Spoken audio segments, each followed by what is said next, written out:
Hi, everybody. Suzi Quatro here. Welcome to Go Straight to the Top of the Charts. Yo! Go straight to the top of the charts. Go straight to the top of the charts. From 10 to 1, you gotta show number one when you go straight to the top of the charts. Top of the charts, top of the charts. That song's gonna climb to the top. When you go straight to the top of the charts. When you go straight to the top of the charts. When you go straight to the top, right to the top. When you go straight to the top of the charts. Now let me tell you, Suzi Quatro, the world loves Suzi Quatro. She's been rocking since 1973 and even earlier. And let me tell you, Plastic EP and the sensational Sabine coming out from Australia and the UK want to tell the world how much you mean to everybody in the world, because you do. You are the original rock and roll queen. If Elvis Presley was the king, you are the queen. And let me tell you, this is the best part. We are your servants. You don't understand. We are here for you. And the world is going to know how much we love you. Now, Sabine, show please Suzi your Detroit t-shirt. Okay. Here we go. In your honor, Detroit. Yay. All the artists, everybody from Detroit, you, Alice, John Iden, all the whole Motown guys, everybody, I bow to you all. Thank you so much. Now, So tell Suzi about all those songs that have charted, and we see all the gold records and all the hard work she's done. As I said, there's only one original rocker, and that's Suzi Quatro. Sabine, tell Suzi about her number one songs. Okay, Suzi. So 1973, Can the Can. Here we go. You signed this for me. I don't remember this from the Genesis Cinema when we met at your doc screening. That must have been 3 years ago. So Can the Can, number one, UK. 74, Devilgate Drive, number one. Oh, wow. You know, then 1978, I love, if you can't give me love, I just love that. What a song. I mean, it's so diverse with your songs. You know, you rock out with these great numbers and then you go slow down, you do these like ballad melodic numbers. Then Chris Norman duet. I mean, wow, the Smoky guy. US, number 4. I mean, Stumbling In, wow. You know, you must be so proud, Suzi. You're so diverse with your music, and now you're rocking out. Look what I got yesterday. Look what I got yesterday. I played this twice. I love it. I absolutely love it. No Control. Look, it's pride of place on my deck. Yeah, great. Suzi, you are awesome. You are so awesome. You must be so proud. And Richard, your son, has co-written, you know, with you on both albums. You must be you're a proud mama, right? You must be such a proud mama. Yeah, because I didn't, I didn't know he had such talent. He really didn't show me until we started to work together. And then I watched him blossom, you know, as he got his confidence. Yeah, I'm very happy for myself. I mean, he's given me he's relit my fire. I'm seeing myself through his eyes, all brand new. And I'm very, very happy for him because he's wanted to be in this industry since the age of 14. And now he's found his place, which is great stuff. Yeah, very proud of him. Yeah.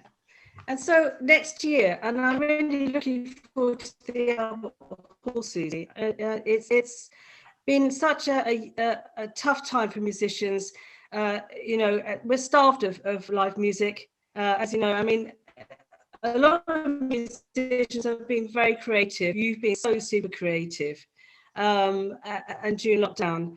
And so now you're going to take it on the road. You're going to come to you know, you're in the UK, but you're going to come do the Albert Hall next year. I can't wait for that. What other plans do you have for 2022? I've been practicing because I have to say it this way. So I've been practicing. The Queen of Rock and Roll is playing the Royal Albert Hall, and my royal wave turns into this. Done and dusted. Yeah. And so I also have to say, because you're such an inspiration and look at all the rock chicks in the industry who look up to you, you know, and there's so much to you. You write poetry, you know, I love this with Free the Butterfly. I love this. I've taken on board. I've taken on board. And then your documentary, the screening, fantastic. You must be so proud and so pleased with all this, Suzi. I mean, look at you. I mean, you're still rocking out. You're still wearing the jumpsuits too. How do you keep so trim? Do you still go running? I mean, Yeah, well, you have to. You're You have. amazing. I have a high energy show, so I now do, you know, for the last few years, my 2-hour shows with just a 15-minute interval.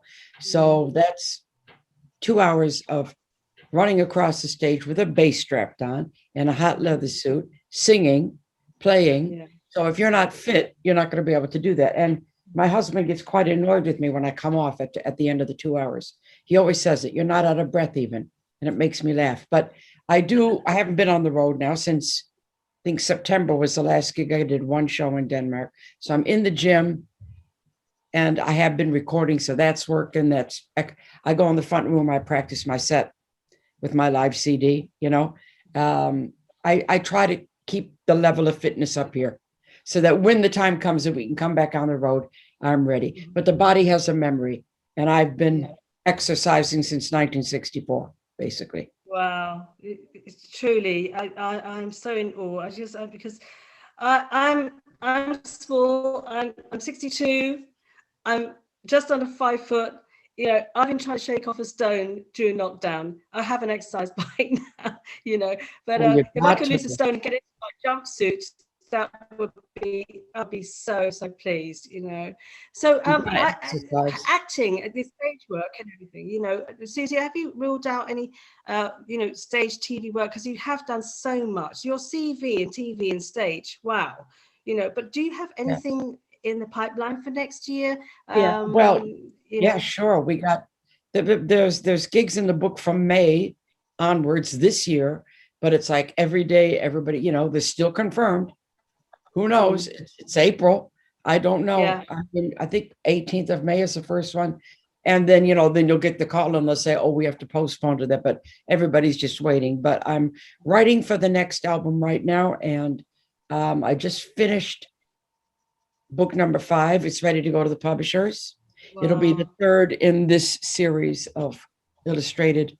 My poetry book. I did a lyric book during lockdown. Illustrated, and I've done it illustrated through my thoughts, which will come out soon. And I've also got, now that that's been delivered, I can get that out of my head, and I've got another novel I'm writing. I had the hurricane out. The hurricane. Wow. I've only got all this stuff here because I'm doing a college speech on Monday. Because I'm Dr. Quatro, and so I'm doing a speech, and I had to have everything here ready to talk about. So it's all on the table. I don't normally have it to hand like this, but I'm set up because we did the sound check the other day. I've got my little notes, and I'm a very, very creative artist, and if I don't keep busy, I would go nuts without being able to go on stage, you know. And I'm communicating too. I'm on the social media, huge. I've done Instagrams daily since last March, you know, to uplift, try to give people a nice philosophical thing. I do my Facebooks every morning. First thing I do, Instagram, Facebook. Read them. Yeah. And I also did 50 baselines, masterclass baselines. That was hard work because I had to go back and relearn. I stupidly, it makes me laugh. I said to the fans, what would you like to hear? And they took me right back. So I had to relearn things I hadn't played since 1973, you know, like Get Back Mama. There's a bass solo. I had to relearn the bass solo. So I don't play that anymore, you know, so, but, and I did some Sunday specials, playing the piano and singing. And I'm a schooled, pianist and percussionist from childhood. These are the 2 instruments that I actually learned how to play. I was in the school orchestra, first chair in the drumming and in the percussion section. And I studied classical piano for about, I don't know, 8 years, 9 years, maybe longer. And I played, my first instrument was bongos, and I taught myself bass at 14. So I'm schooled pianist and a schooled percussionist and self-taught bass. Wow. Now, Suzi, let me tell you, you've taken Australia to heart, and Australia's taken you to heart from the early days, and you know how much Australia loves you. Seriously, and you know how much the world loves you. And let me tell you, in this pandemic, coming out with this album, The Devil in Me, it proves that you never stop rocking. And I know inside you, you will never stop rocking because, as I said, you're the original. You keep doing the albums and you keep making people happy in this pandemic, and everybody rock on. This is the positive that I like. I love the positive vibes. Turn off the negative and get into the music. We rock on. That's what we want. You agree? That's what you got to do, but you have to balance that. So I am a glass half full girl. I made this wonderful album, written and recorded it with my son during lockdown. Bang, bang, bang, bang. Yes, and I'm always positive, but all of us will have moments, and I have put this out there many times. All of us will have the moments where we hit the wall. And there's not anybody that can say during this pandemic year, since last March, now over a year, that we haven't hit the wall. But I've said it on my Facebook sites, and I say it here. It's okay to hit the wall sometimes. You have to do it. You have to let it out sometimes. I was watching TV last night, and I'm watching a really funny movie, and all of a sudden I was crying because I was missing my husband, missing the life I know. And it's okay when that happens. It's nothing to be ashamed of. You can't keep it all in all the time. And you can't be glass half full 24 hours a day. So every now and again, if you lose it, lose it. And when I hit the wall, I would do my scream from one end of the house to the other, my primal scream, and then I'm okay. That was last night. Here I am. I'm fine. So get rid of it. When it comes, get rid of it. Out in the media, Suzi, you're like right in front. You're doing so many interviews. You're pushing the album. You're going out there, and I can tell you, The Devil in Me, the single and the album, it's going to the top of the charts. Make no mistake about it. And we're here to push it as far as we can. And we want everyone in the world to go out, buy the CD, buy the vinyl, buy the songs, go into Suzi Quatro, because I'll tell you what, Suzi Quatro's music is going to live on forever. And you know the most surprising part, Suzi? The songs that you think may not be that great are the greatest. I've noticed that. I've got my own personal ones that a lot of people don't think are right up there, but to me, they're the greatest. I just got to tell you, what a catalogue, what a life, what a history. Yeah, it's a big catalogue. That's it. Yeah. And I am always writing. I never run out of writing ideas. I just don't run out of them. Yeah. Suzi, how's the movie coming on? Obviously, through lockdown, it must be on hold till next year now. And who's been auditioning for the lead role to portray you in the movie? Do you have someone? This is chopping and changing all the time. Right now, I can't talk about too much because we're in serious negotiations, but that is an ongoing situation. The documentary raised the interest in somebody doing a movie of my life, as it should be done, because to be quite honest, if you're the first one, you're the first one, and you can't tell the story through anybody else, because the first is the first. I'm not the first woman. I'm just saying I was the first, as it says in the documentary, the first female rock and roll bass player to lead a band and have success worldwide. So that's me. So nobody can tell that story any other way but through this person. So when the documentary came out and was such a success, that's what started everybody thinking about it. And that's something I always wanted to have done. I always like the documentary. I wanted the truth to be told in that, and it was very much so. Warts and all, it's certainly not all, oh, she's wonderful. That's not what that DVD is. And now I want the movie to be just as honest. So I'm hands-on, I won't Hollywoodize it. I want it to be the truth. Well, it's great that you had producers here from Melbourne, Australia to make that. And that's another thing that, people in Australia are so grateful for. I saw it in the Carlton Cinema near the city on the screen with my wife, and we're watching it. And as it unfolds, your history, your family, yourself, Mickey Most, how you struggled to get there, but you always had that drive.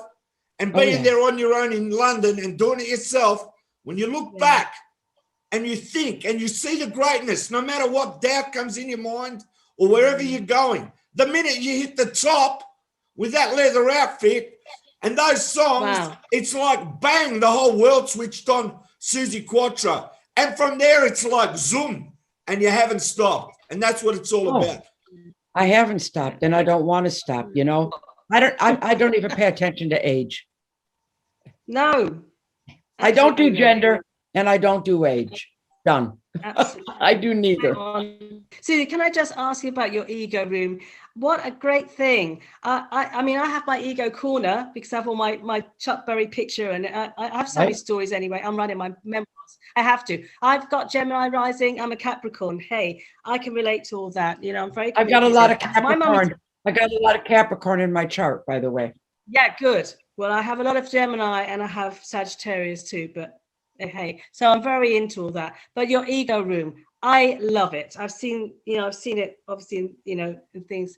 And, it's so important to have your own little space. Doesn't matter where it is, just package it up, just put it in your little space and just go there. So have you made any everybody should have one.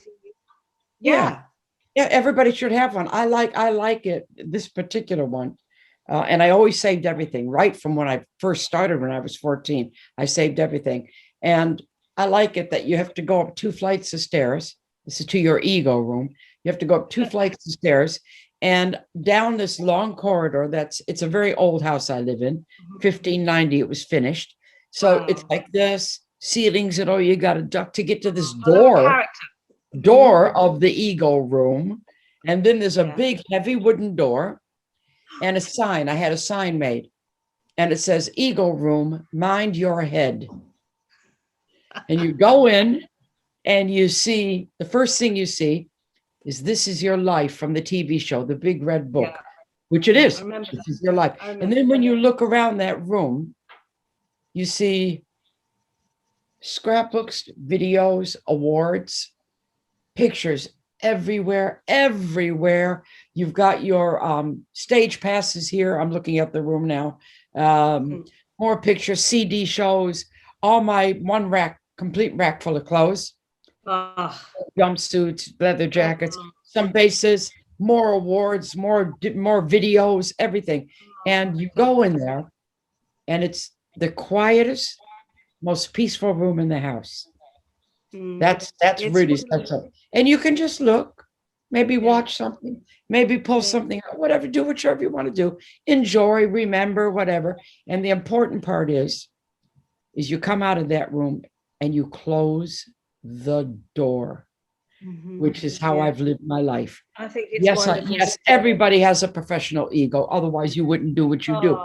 But it's in there. It's in there, and then I come out and I close the door. But I can't go in there and enjoy. Yeah, exactly. Well, this is my music. This is my alcove, and I get so moaned at. My husband moaned me and says, what is all that rubbish? It says it's not rubbish. Hell no, it's not rubbish. This is my entertainment. This is me. All my celebrity photographs, my passes, everything from media days. Leave me alone. It's my space. You have your cave upstairs. Exactly. So, everyone has to have their private space. It's fantastic. Absolutely. And your specs. You've got 700 plus specs. Where do you keep those? Ray-Bans. It's a collection of Ray-Bans from 1940 up to the present day. And what happened was, long story short, my husband, who I've been with for 27 years, he is a collector. That's what he likes doing. He collects. He's got Swatch. He's got Ray-Ban, wine, cars. He collects things. So he kept buying me 2 or 3 sunglasses. And then he'd say, I found these for you. These are great. You owe me such and such. And every week this is happening. I finally said, Viner, I'm tired of owing you money. Okay. Because he gets carried away then. All of a sudden I've got you owe me, 3,000 pounds. So I said, I have an idea. Since you enjoy so much doing this, why don't you do me a collection of Ray-Bans and make it my birthday and Christmas gift until the collection's finished. So for about the last 10 or 12 years, that's what he's done. Absolutely fine. So I've got a collection from him, and that was my gift every birthday and every Christmas. and I didn't have to keep paying her money. And I got this great collection, so that's good. Have you got any of your original bass amplifiers from when you first started touring? Have you got any remaining? The original ones, no. No, you don't tend to keep that. I did have an original Bassman amp that my father gave me in 1964. I've got the bass, the 1957 Fender Precision, but the amps, no, I haven't got the amps. I haven't got the amps. What brand were they? Could you tell us the brand? From which years are we talking about? When you first started, let's say 73? Yeah, I had acoustic.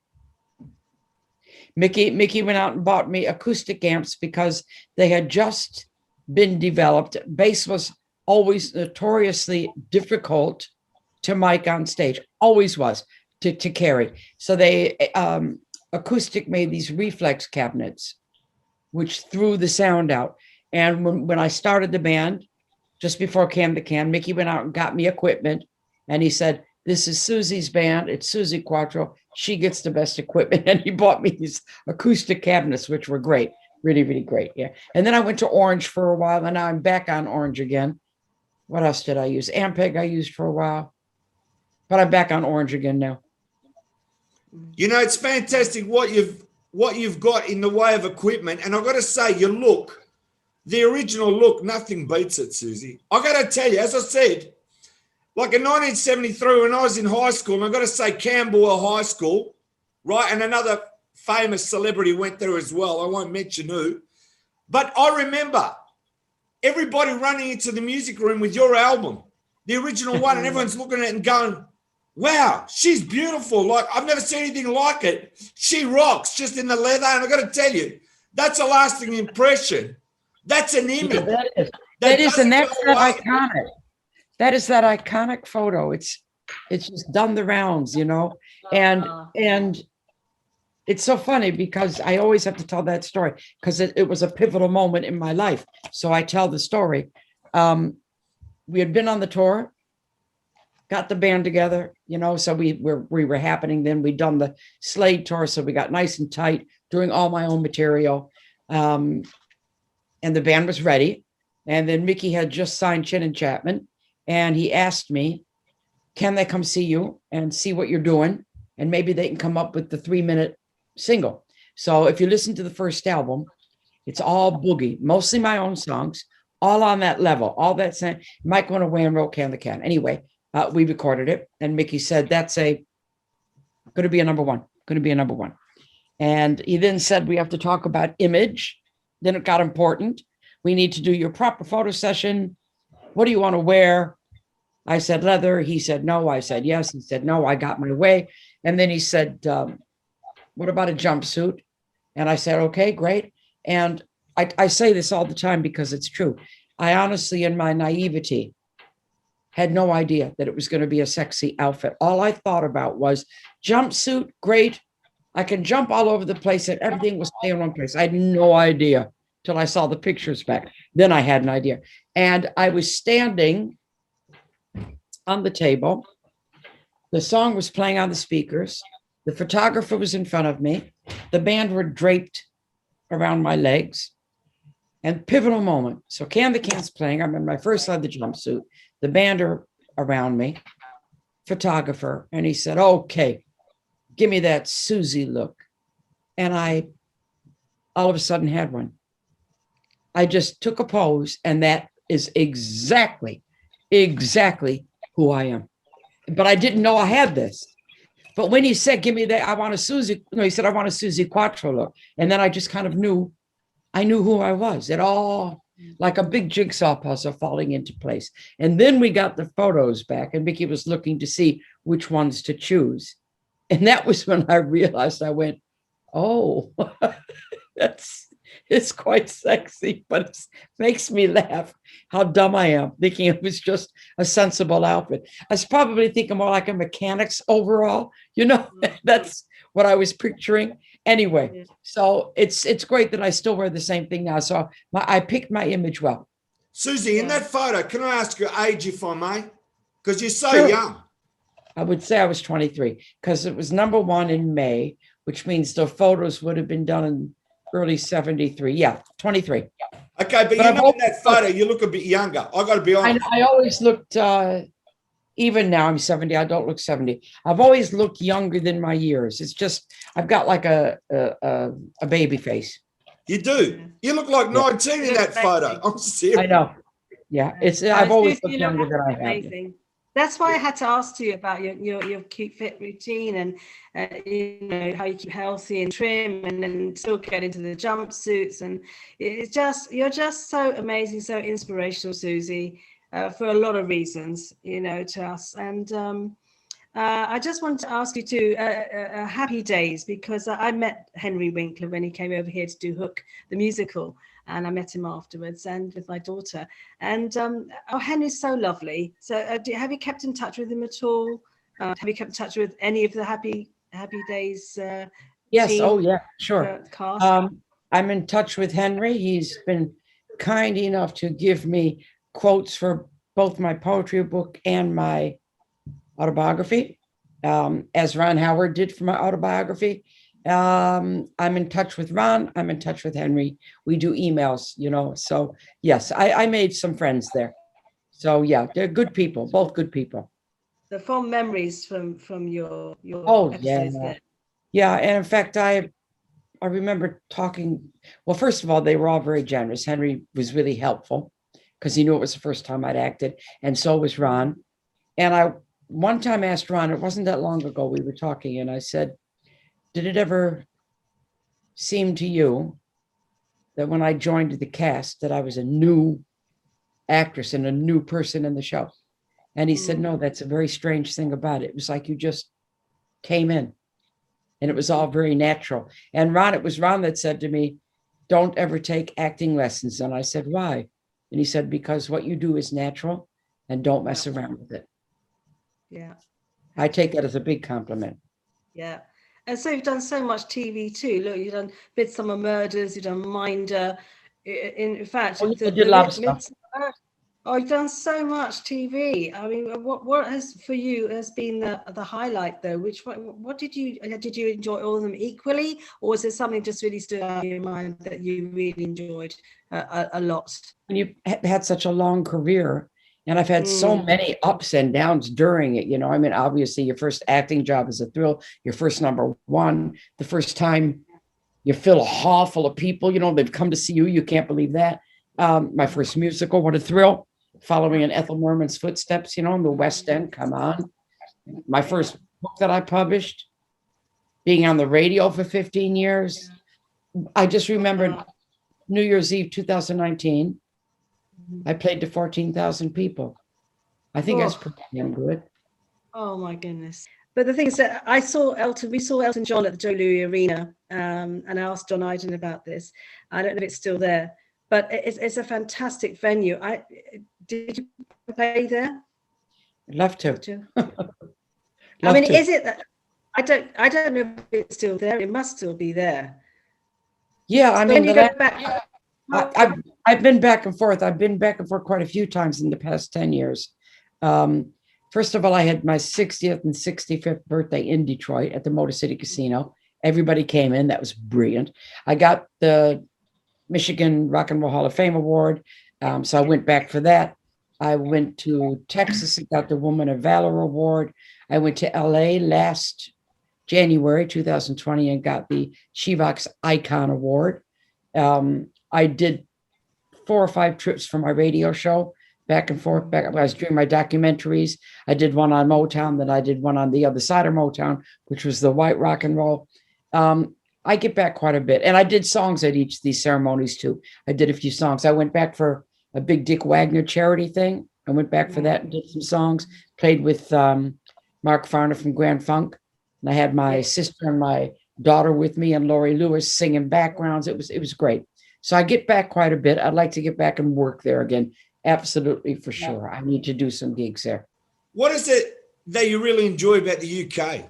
I didn't plan on staying here as long. I came over with a 3-month plane ticket return to record. It just ended up being different. It took longer to get me off the ground. The record wasn't happening. Mickey didn't know how to record me. I formed a band. So I put down roots forming a band. and then started having hits, and I fell in love with my guitar player. So more roots come down, you know, and the time went on. I went back a lot to America, but this is where I was going to live. I guess that's just where life took me. But I like it here. I love the British people. I like it that I'm an American in England. I love that. I'm the girl from Detroit City living in Essex. I think that's great. I'm in a beautiful house. I like where I am. I have put down roots here, I have to say. But Detroit is my heart, and it always will be. Susie, would you ever, I think I asked you this at the doc screening at the Genesis Cinema about Alice, and so you were on tour with Alice. But I mean, would you, with your duets, you say with the Smokey song, but would you ever duet with Alice at any time? Have you ever considered talking to him about doing that, collaborating with him? I don't know. I was supposed to do, we talk, you know, we're good friends. I was supposed to be on this album that he has out now. They asked me to duet with him on Your Mama Won't Like Me, but I agreed to do it. And I said, okay, I'll send over my pandemic time. I'll send over my bass and my vocals. And then I said, can I then send them back when everything's done and let me approve it, like every artist would need to do. And the producer, Bob, didn't want to do that. And I thought, well, that's a little bit strange. He said, oh, that's too much trouble. I thought, that's a little bit strange. Why wouldn't you want to? I would. It's respect. Yeah. And he said, well, he said, I can't promise you it's going to be an equal duet. And then I went, I said, okay. I mean, I know Bob very well, and Alice is my friend. I said that I'm going to pass. I said, I don't want to be cited on the record and then do just a couple of lines. That's not a duet. So they understood that. They understood that perfectly. And he does give me a nod in every interview, so that's fine. One day, maybe we will do a proper duet together. I'd be happy to do that, Alice. Absolutely. I know you've done so many songs, but I got to say, there's got to be one song that is just your favorite. Can you name at least one song that you're going to remember forever? Like one that you really love that means something to you so much? Not something. I can. Well, I mean, I'm not going to talk about my hits. I'm going to talk about things I wrote. I say it on stage. The song that really is me, from just me, it's me, is No Soul, No Control, from the No Control album. That's who I am. Yeah. You can't take away my soul. You can't break me because I'm in control. You can't take my heart, my soul. This time I won't let go. So that's me. Got to hold on to me. Got to hold on to me. And from the new album, that's hard. Two, I'd have to choose. My Heart and Soul, because it's just a beautiful song. And Motor City Riders, where I come full circle and I do my anthem to Detroit. From the world and myself, Plastic EP, and the sensational Sabine, we know how many times you've gone to the top of the charts, and you just keep on rocking and going straight to the top of the charts. We thank you so much, Suzi Quatro. And thank you. Love from the world to you. And remember, every day that you wake up, Suzi, and I mean this, you are embedded, not only in rock and roll, but you're embedded in pop culture, and you will live on forever. And remember that, because that's fact. Thank you very much. Suzi, rocking. Thank you so much, Suzi. Thank you. Nice to talk to you both. Stay safe. Keep smiling. Thank you, Suzi. Bye-bye. Bye.